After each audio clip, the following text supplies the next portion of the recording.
ชื่อจังได๋คือคำว่าคันเพ่งคันเพ่งอยู่สวรรณเขตบ่แข้งสวรรณเขตเนาะบ้านบ้านเราเกิดบ่อยู่สวรรค์เขตบ้านเกิดบ้านเกิดกับว่าอยู่สวรรค์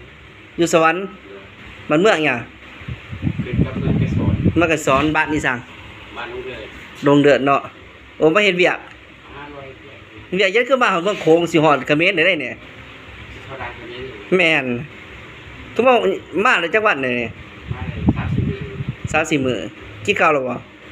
ให้คิดข้าวยังไม่กินข้าวเขาคิดข้าววัดเขาว่าเอาเป็นอย่างบ่โอ้อันนี้เด้อพี่น้องเจ้าแข้งสวรรณเขตเพิ่นอยู่บ้านไกรสอนบ้านดงเดือดไผยังหาก่อนซื้อจังได๋เจ้าซื้อคันเพ่ง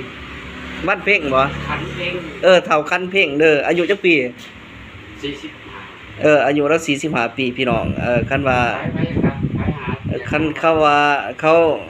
พี่น้องยังญาติมิตรนี่อยากพบอยากพอเราหรือว่าอยากตามหาเราบ่เห็นเรานี่ข่อยนี่ก็สิติดต่อพ่อปัญหาให้เราลงมาเขียนมาโค้งนี่ได้สิฮอดไซแลนด์ลาวกัมพูเชียเนี่ยกำลังฮอดบ้านทาม่วงยังอีก3บ้านก็สิฮอดอ่ะยันว่าญาติพี่น้องจะตามหานะเฮ็ดเวียกงานบ่อยู่ไสจะเฮ็ดอยู่ไสโอ้ย่างมาให้เวียกมาฮอดพี่มาโค้งพุ่นขี่รถไปลงอยู่ไสซะย่างเอาเลยมาแต่ลูกโป่งลงรถอยู่ไสคิวนักกระสังบ่ย่างไป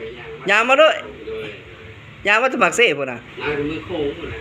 โอ้มังโขงมาอยู่ไสน้ำโขงอยู่มาได้ตรงมังโขงอยู่นำไปตลาดนี่นะตลาดกี่นางเนี่ยโอ้ถ้าว่าญาติพี่น้องเราอยากเอาละเมื่อคืนจังซี่แล้วก็ให้มาติดต่อพวกพันเด้อลูกมีครอบครัวแล้วบ่อายุ45ปีเนาะ